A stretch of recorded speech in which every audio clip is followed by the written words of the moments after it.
Disclaimer. In this episode, we will be discussing the rape, murder, and assault of multiple women, girls, whoever came into their path. This will be the only warning, so please do not listen if you are sensitive to this topic.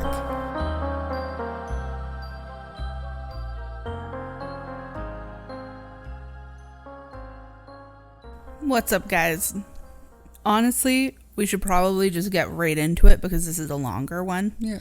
If not, 2 parts. Not sure yet. Are you going to do a two-parter? It might be. This, I think, might be your first two-parter. No. Is it? I think so. I'm the worst for writing long stories. This one just kept going, and I was like, Yeah. there's just so much information. I thought you were doing the Green River Killer this time, and I'm like, I can't wait to see if she can squeeze that into one episode. So I don't think you've done a two-parter. It's almost too easy to get that one into one part. What? No way. Because there's not that many details into the victim. So now, but there's still 80 of them. I know. So do we just do I sit there and I go, in part 2, we are going to list all the victims? Because that's what I have right now. I go through the story, and then the only thing left to do is part 2, with just us be sitting there, in 1986, he killed da-da-da-da-da.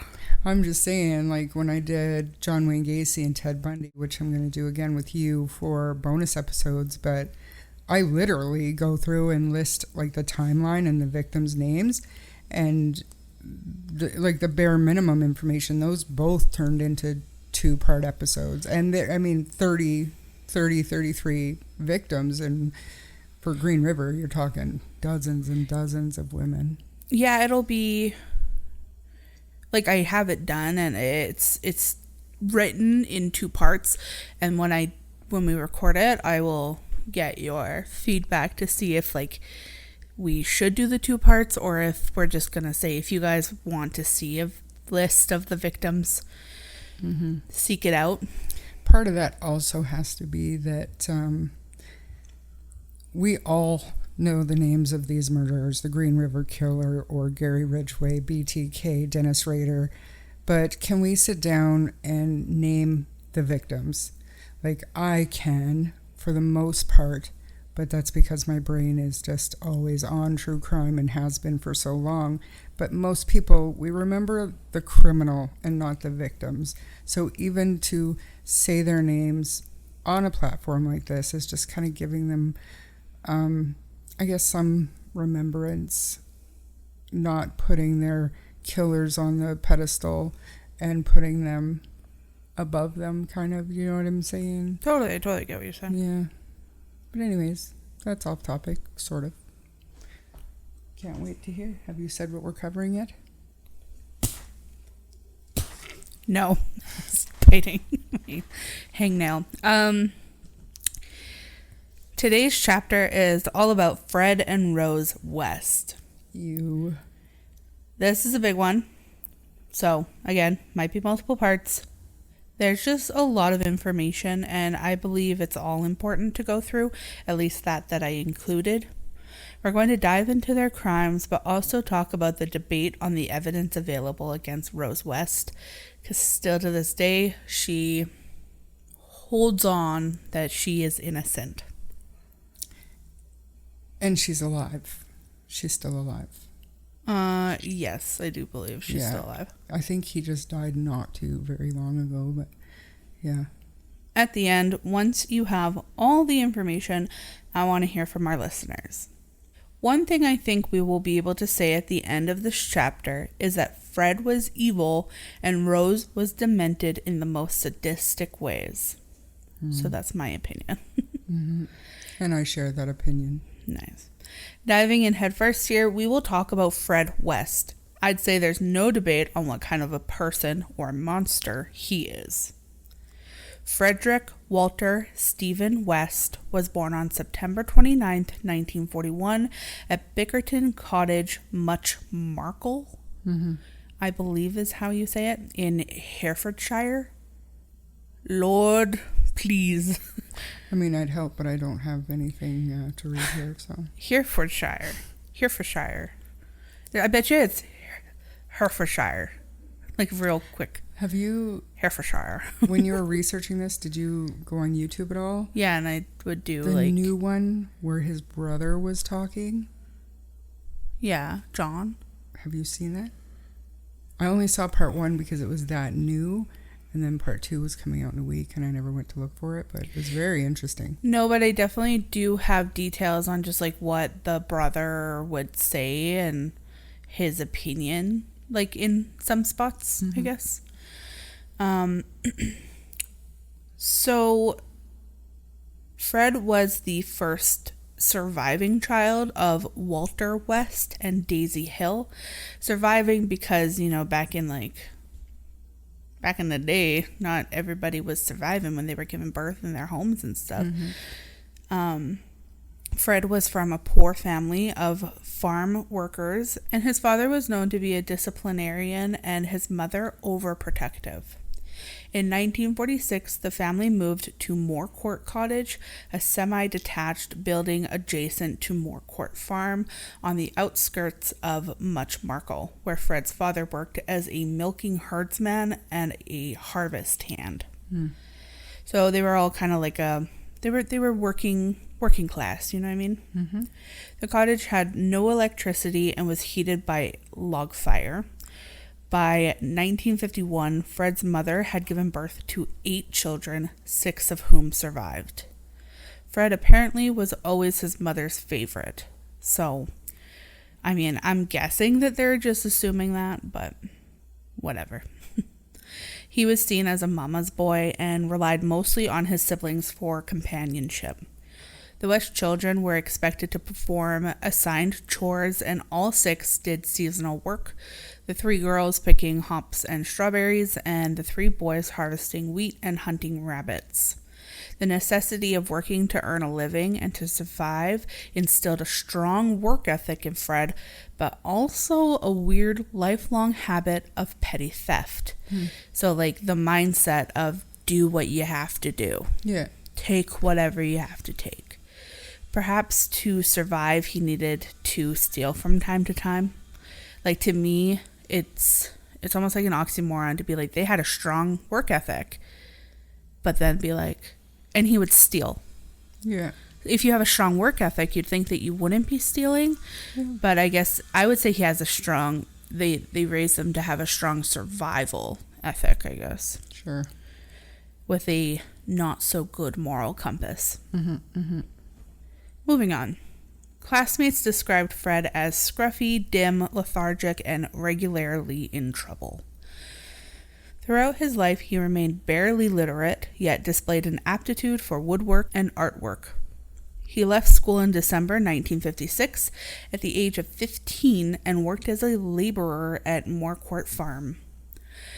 Fred later claimed that he had been sexually abused by his mother at age 12 and that he had engaged in acts of bestiality with animals in his early teens. And also that his belief that incest was normal stemmed from his father's incest with Fred's sister. But perhaps you are talking about Doug, who is another one of Fred's... Doug. It was Doug? It was Doug. The youngest brother. He dismissed those claims as fantasy. Though I would say that I don't believe Fred and Doug were very close. There was a very large age gap? Yes. Yeah.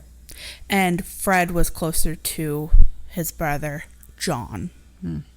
It's all along the same lines, but... And it wasn't until relatively recently that Doug came out and gave his version of events, but even back then, like, he would have only been 4 or 5, 6 years old. I know. So the way the children remember things is rarely accurate. Yeah, and I would say that, like, there's no way he was around all the time during things and whatnot. Absolutely. Though it's so interesting to see this guy talk because he is the spitting image of Fred West. It's disgusting gross to look at, yeah. By 1957, Fred and his brother John frequently socialized at a youth club in nearby Ledbury. His distinct and guttural accent, so like Southern, I'm guessing, marked him as a country bumpkin, and he thought that he kind of had the right to aggressively pester women and girls whom he objectified as sources of pleasure to be used as he saw fit. He would abruptly approach and fondle them. Nice. Gross. When a girl accepted his advances, she would find his sexual performance unsatisfying, as his primary objective was his own gratification. Of course. Of course. At age 17, Fred suffered a fractured skull, a broken arm, and a broken leg in a motorcycle accident. And in that accident, it caused him to be unconscious for 7 days and made him walk with braces for several months after the accident. It's crazy. And he developed an extreme fear of hospitals and became prone to fits of rage, which we often see in head injuries. 2 years later, Fred suffered a further head injury when a girl he groped on a fire escape outside the youth club punched him, sending him falling 2 floors. Atta girl. In June 1961, Fred's 13-year-old sister Kitty told her mother that Fred had been raping her since the previous December and had impregnated her. Fred was arrested and freely admitted to police he had been molesting young girls since his early teens and asked, "Doesn't everybody do it?" Though disgusted by her son's actions, Fred's mother had been prepared to testify in his defense.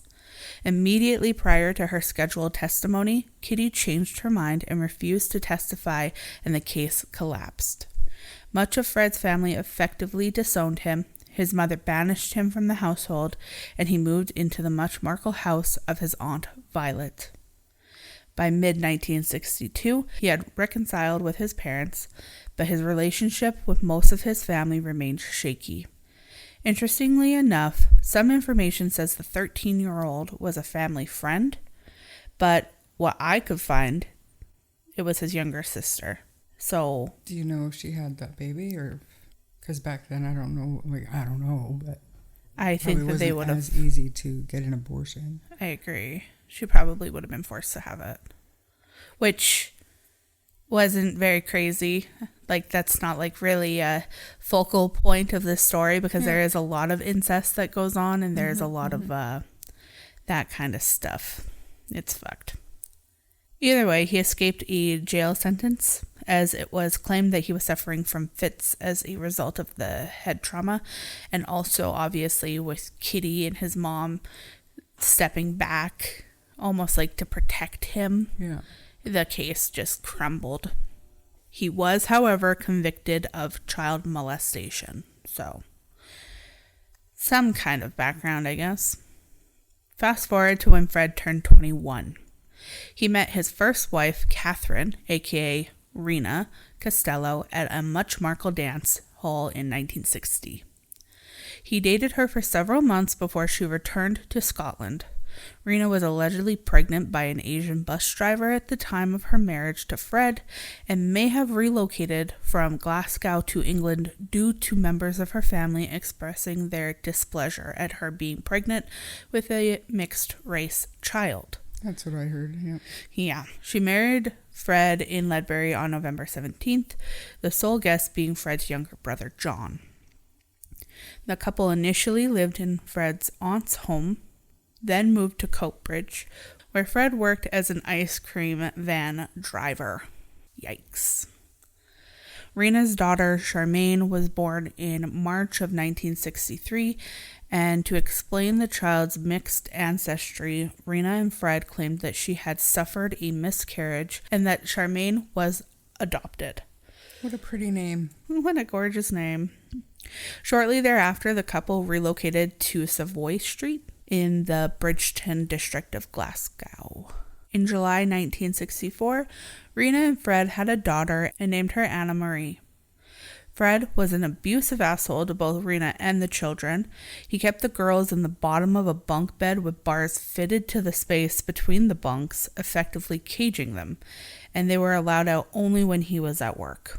So, and I also heard that because Charmaine wasn't his biological daughter, he was extremely ruthless with her.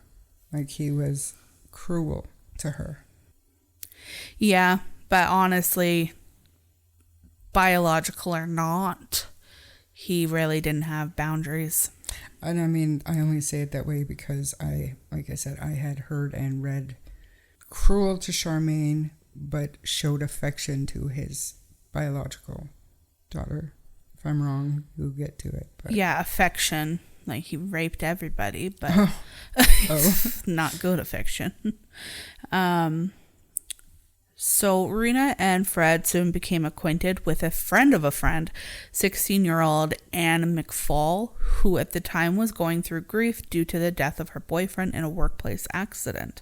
Fred later admitted to having engaged in numerous affairs in the early years of his marriage and fathered one illegitimate child with a woman from the Gorbals. When Rena discovered her husband's infidelity, she began an affair with a man named John McLaughlin. Now, this information comes from John McLaughlin himself, so grain of salt. On one occasion, Fred discovered the pair in an embrace. He punched Rena, making her scream. In response, McLaughlin punched Fred, who drew a knife and grazed McLaughlin's abdomen. When punched by McLaughlin a second time, Fred stopped defending himself. Quote, "He couldn't tackle a man, but wasn't so slow in attacking women." He and Rena continued their affair, and McLaughlin witnessed Rena's bruises and black eyes worsen. On each occasion, it became apparent Fred had beaten his wife. McLaughlin would then extensively beat Fred. In another instance, McLaughlin witnessed Charmaine, who was a little older than a toddler at the time, ask Fred for an ice cream from his van. In response, Fred struck her across the head, like in front of McLaughlin, and that triggered another beating from McLaughlin. Again, grain of salt with all that information, not because I doubt that Fred can be that evil, but more so that McLaughlin could obviously be overstating or exaggerating to make himself look better, or anything in between, really. Like, how many men do we know who are like, yeah, he did that once in front of me and I socked him right in his eye. I said, you don't beat women around me. Like, you know what I mean? And then for it to happen over and over and over again, yeah. you're not effective at what you're trying to do, sir. And like, men like that are typically like cowards, so you wouldn't think that he would keep doing it if he was getting beatings every time, but either way. On November 4th, 1965, Fred accidentally ran over and killed a small boy in Glasgow with his van. Now, I hate using the word accidentally, because it's like, it can't be a coincidence in my opinion, but he was cleared of any wrongdoing by police, but feared the hostile reaction and potential reprisals for the accident from the locals, whom he relied upon to make his living. In December, he had to return to Gloucester with Charmaine and Anna Marie, renting a caravan at the Timberland Caravan Park in Bishop's Cleeve. Rena joined him in February 1966, accompanied by Anne and the friend who originally introduced Anne to the Wests, whose name was Vi McNeil. They all moved into Fred's caravan. All of them. Mm-hmm. Shortly after the move south, Fred found employment driving a large truck for a local slaughterhouse. By early 1966, Fred had begun to exhibit dominance and control over all three women. He was also prone to violent mood swings, and Rena and McNeil typically bore the brunt of his fury. Fred also physically attacked his stepdaughter more than once. He is also reported to have begun sexually abusing Charmaine and to have encouraged Rena to turn to prostitution to bring in extra income. To escape Fred's domestic abuse and increasingly sadistic sexual demands, Rena phoned McLaughlin, begging him to rescue her, McNeil, and her children. Together, McLaughlin, Rena, and McNeil devised a plan.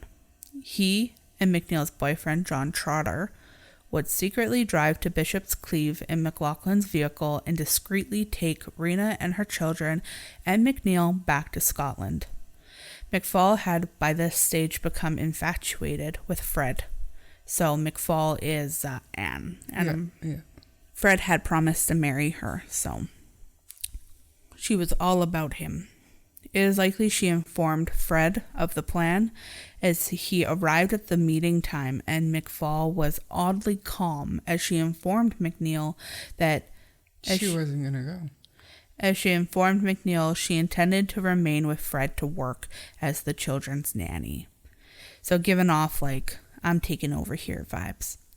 An altercation ensued between Fred and McLaughlin, resulting in Fred being struck several times as he clutched onto Charmaine and Anna Marie. Police were called and McLaughlin, Trotter, McNeil, and Rena left, with Fred threatening to kill Rena should he ever see her again. So they left the kids with him. Mm-hmm. Interesting choice. To ensure her daughter's well-being, Rena frequently traveled to England to visit Charmaine and Anna Marie while they lived with Fred at Bishop's Cleeve. Despite initially maintaining her friendship with McFall, Rena soon began to resent her presence around her daughters. On October 11th, in an act of resentment, Rena stole some belongings from Fred's caravan and returned to Glasgow. She was arrested the following month and returned to Gloucester to face trial. On November 29th, Rena was sentenced to 3 years probation. Fred testified at the hearing, admitting he and McFall were living together, but falsely claiming McFall intended to return to Scotland. Because I think she would have been like an immigrant, technically. Yeah. After the trial, McFall moved into a caravan at the Timberland Caravan Park. Rena alternated between living with Fred and returning to Glasgow. Letters McFall sent to her family and McNeil in Glasgow between 1966 and 1967 indicate she believed a relationship with Fred could offer her a better life than what she had experienced in Scotland, and she tried to persuade Fred to divorce his wife and marry her. Right? In July 1967, McFall, aged 18 and 8 months pregnant with Fred's child, vanished. She was never reported missing, but her dismembered remains were found buried at the edge of a cornfield between Muchmarkle and Kempley in June 1994. Wow. Her limbs had been carefully separated at the joints, and many finger and toe bones were missing from her body. Likely to have been retained as keepsakes, her unborn child may also have been cut from her womb. Fred initially denied he had killed McFall, but confided in one visitor following his arrest that he had stabbed her to death following an argument. Wow. This explanation is inconsistent with the fact that her wrists were found with sections of dressing gown cord wrapped around them, suggesting she had been restrained prior to her murder. The following month, Rena returned to live with Fred, and the couple relocated to the Lake House Caravan Park. Their relationship initially improved, but Rena left the following year, again leaving the children in his care. Trash. On these occasions, when Fred had no woman to supervise and care for the girls, he temporarily placed them in the care of social services. Now on to when Freddie met Rosie. Jokes, but like Fred and Rose, Freddie and Rosie. Anyway, Fred first encountered Rosemary Lutz in early 1969, shortly after her 15th birthday. 15. Mm-hmm. The pair first met while waiting for the same bus. Initially, Rose was repulsed by Fred's unkempt appearance and deduced he was a tramp, but she became quickly flattered by the attention Fred continued to lavish on her over the following days as he continuously sat beside her at the same bus stop. So, weird, predator, and like, if you guys want to look up photos of this guy, ugly as fuck. Rose twice refused to go on a date with Fred, but allowed him to accompany her home. In her initial conversations, Fred quickly discovered that although Rose had never had a boyfriend, she was overtly promiscuous. He also extracted a degree of sympathy from her by claiming he and his 2 daughters had been abandoned by his wife and he wished for more children. Sicko. Having discovered Rose worked in a nearby bread shop, a few days after their first encounter, Fred persuaded an unknown woman to enter the premises and present her with a gift, accompanied by the explanation that a man outside had asked her to present this gift to her. Minutes later, Fred entered the premises and asked Rose to accompany him on a date that evening, an offer she accepted. Because, wow, how romantic. Shortly thereafter, Rose began a relationship with Fred, becoming a frequent visitor at the Lake House Caravan Park and a willing nanny to Charmaine and Anna Marie, whom she noted were neglected and whom she initially treated with care and affection. On several occasions in the early days of their courtship, Rose insisted she and Fred take the girls on excursions to gather wildflowers. Within weeks of her first meeting Fred, Rose left her job at the bread shop in order to become the nanny to Charmaine and Anna Marie. This decision was made with the agreement that Fred would provide her with sufficient money to give to her parents on Fridays to convince them she was still obtaining a salary at the bread shop. Several months later, Rose introduced Fred to her family, who were shocked at their daughter's choice of partner. Rose's mother, Daisy, was unimpressed with Fred and correctly concluded he was a pathological liar. Her father, Bill Letts, a diagnosed schizophrenic who was believed to have molested his daughter, vehemently disapproved of the relationship, threatening Fred directly and promising to call social services if he continued to date Rose.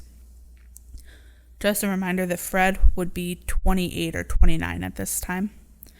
Rose's parents forbade their daughter from continuing to date Fred, and she defied their wishes, prompting them to visit the social services to explain that their 15-year-old daughter was dating an older man and that they had heard rumors that she had begun to engage in prostitution at his caravan.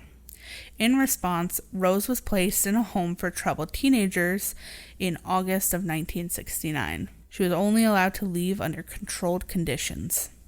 When allowed to return home to visit her parents at weekends, Rose almost every single time took the opportunity to visit Fred instead of staying with her parents. On her 16th birthday, Rose left the home for troubled teenagers to return to her parents. Fred at the time was serving a 30-day sentence for theft and unpaid fines. Upon Fred's release, Rose left her parents' home to move into the new Cheltenham flat Fred then lived in. Shortly thereafter, Fred collected Charmaine and Anna Marie from social services. Bill Letts made one final effort to prevent his daughter from seeing Fred, and Rose was examined by a police surgeon in February 1970 who confirmed she was pregnant. Wow. In response, Rose was again placed into care, but was discharged on March 6th on the understanding she would terminate her pregnancy and return to her family. Instead, Rose opted to live with Fred, resulting in her father forbidding his daughter from ever again setting foot in his household. 3 months later, Rose and Fred relocated to the ground floor flat of a 2-story house in Midland Road. On October 17th, 1970, Rose gave birth to their first child, a daughter they named Heather Ann. It's weird. There's a Char and a Heather. Basic bitches. Okay. Basic about the name Charmaine. There isn't. I know. That's why when I didn't pick this one because of that name. I picked this one, and then as I was reading it, I was like, oh, weird. Charmaine. Not that that's your name, Char. No, it's just a really pretty name. What a pretty I don't know how name. people come up with it. Should ask Marina. Okay. Now, there is speculation that Heather may have been fathered by Rose's own father. Right. So it could be Fred's, could be Rose's father. Who knows? 2 months later, Fred was imprisoned for the theft of car parts. He remained imprisoned until June of 1971. As he served this 6.5-month sentence, Rose, having just turned 17, looked after the 3 girls, with Charmaine and Anna Marie being told to refer to Rose as their mother. According to Anna Marie, she and Charmaine were frequently subjected to criticism, beatings, and other forms of punishment throughout the time they lived under Rose's care at Midland Road. Although Anna Marie was generally submissive and prone to display emotion in response to the physical and mental hardships she and her sister endured, Charmaine repeatedly infuriated Rose by her stoic refusal to either cry or display any sign of grief or servitude, no matter how severely she was physically abused. Despite the... What? You good? Yeah, I'm good. I was just going to say, fuck yeah, kid. Don't take no shit. Oh, yeah, no, for sure. Despite... But. Did you say but? But. Yeah. I mean, like, a little bit of a spoiler, but Anna Marie does kind of... Yeah, she gets out of this situation by being the way she was. Yeah. Agreeable, not combative, letting her father rape her. Like... Yeah. Whereas if any of the kids had that attitude, they typically died. We'll get into it. Despite the years of neglect and abuse, Charmaine's spirit had not been broken. She talked wistfully to Anna Marie of the belief she held that her mummy will come and save me. Anna Marie later recollected her sister repeatedly antagonized Rose by making statements such as, quote, "My real mummy wouldn't swear or shout at us," in response to Rose's bad language. A childhood friend of Charmaine's named Tracy Giles, who had lived in the upper flat of 25 Midland Road, would later recollect an incident in which she had entered the west flat unannounced, only to see Charmaine naked and standing upon a chair, gagged and with her hands bound behind her back with a belt, as Rose stood alongside the child with a large wooden spoon in her hand. According to Tracy, Charmaine had been calm and unconcerned, while Anna Marie had been standing by the door with a blank expression on her face. So obviously something that wasn't out of the norm.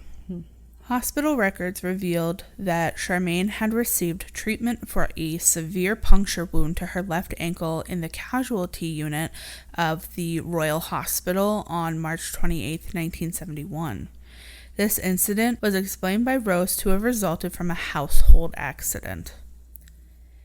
Rose is believed to have killed Charmaine shortly before Fred's prison release date of June 24, 1971. She is known to have taken Charmaine, Anna Marie, and Heather to visit Fred on June 15th. It is believed to be on or very shortly after this date that Charmaine was murdered. There was forensic evidence that confirmed Charmaine had died while Fred was still incarcerated. Further testimony from Tracy Giles' mother, Shirley, corroborated the fact that Charmaine had been murdered before Fred had been released on June 24th. In her later testimony at Rose's trial, Shirley stated she and her family had lived in the upper flat of Midland Road in 1971 and that her 2 daughters had been playmates of Charmaine and Anna Marie. She stated that after her family had vacated the upper flat of Midland Road in April 1971, on one day in June, she had brought Tracy to visit Charmaine, only for Tracy to be told by Rose that, quote, "she's gone to live with her mother and bloody good riddance." Again, they're British. Yeah. Stupid. And bloody good riddance. Sorry. So nice, so kind. Bloody hell. Maternal, yeah. Giles was adamant Fred was still in prison on this occasion. As with the Giles family, Rose explained Charmaine's disappearance to others who inquired about her whereabouts by claiming that Rena had called and taken her eldest daughter to live with her in Bristol.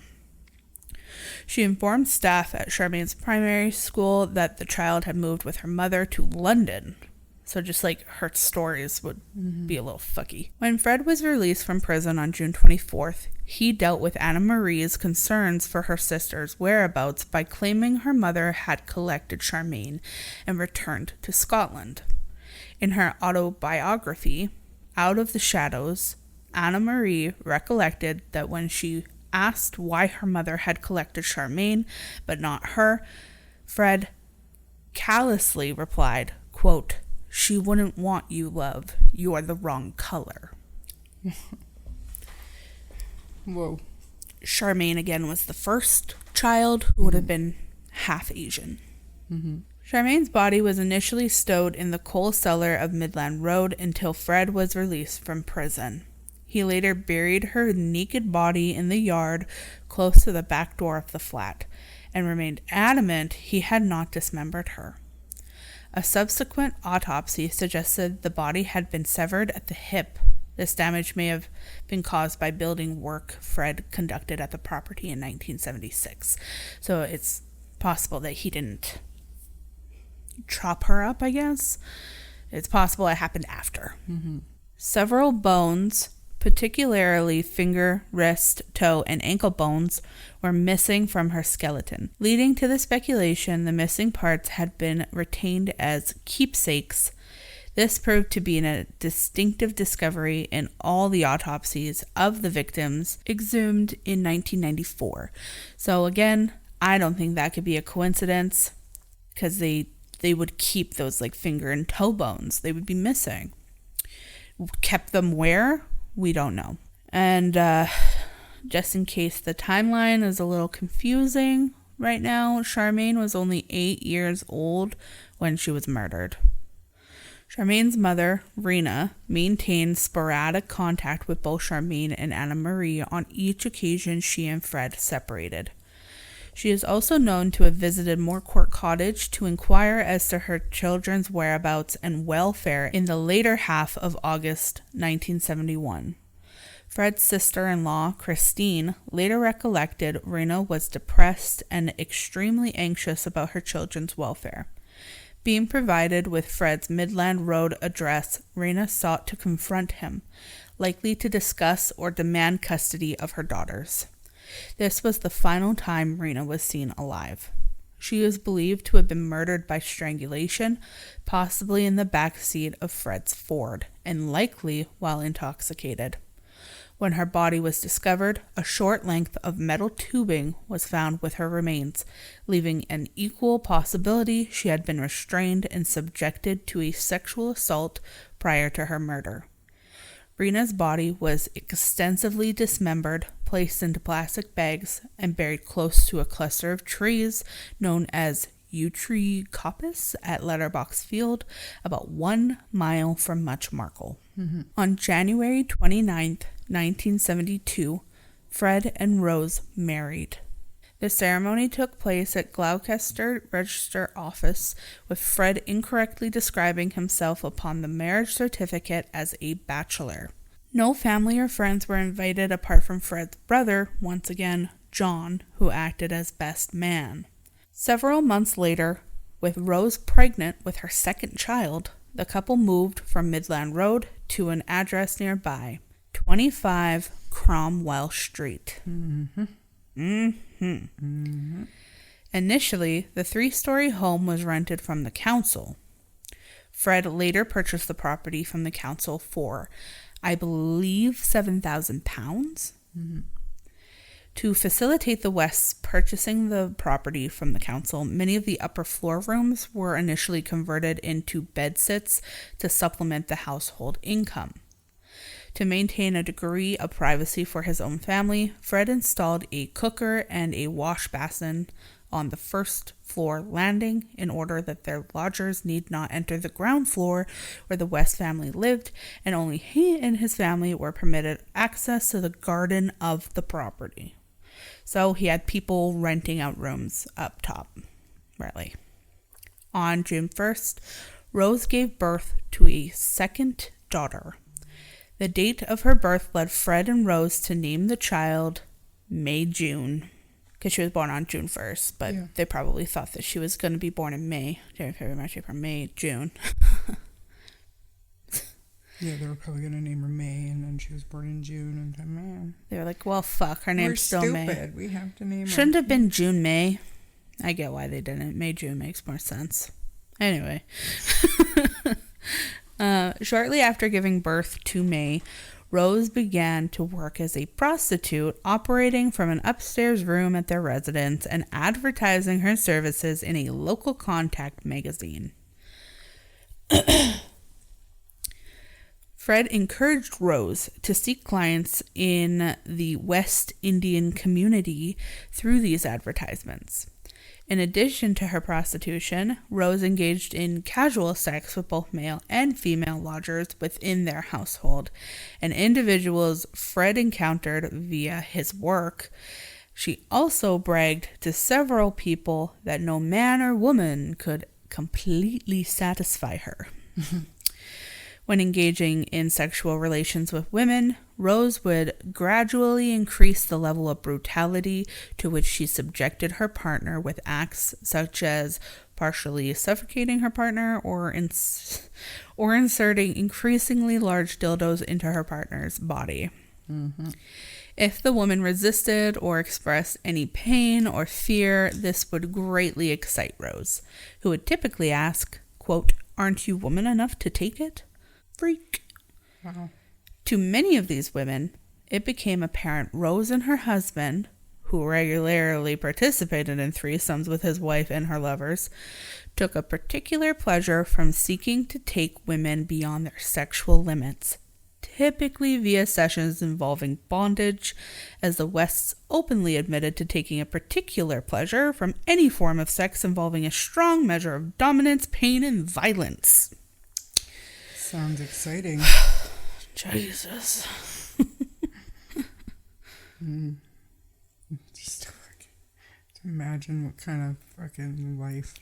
Sick, twisted people just being like, yeah, come on in. Let's go up to my red room of pain and then let's kill our kids and have more kids. In the magazines, they used to have like codes and stuff. Mm-hmm. You know what I mean? So that's how they did it. Well, even now you can go on to whatever Craigslist, find people that they want to dominatrix or whatever. You can find people who want to be abused. Like there are actually women who get paid to insult men. Totally. Shame porn. Yeah, I'm there. I'm for it. As long as I don't take my clothes off, I'm for it. I'll call you a pig all day long if you want to pay me. You nasty fuck. You disgusting piece of shit. You're not good enough. Pay me more. We're going to get a whole other audience on this podcast. Hope so. Hit me up. Hit me up. I can insult like the best of them.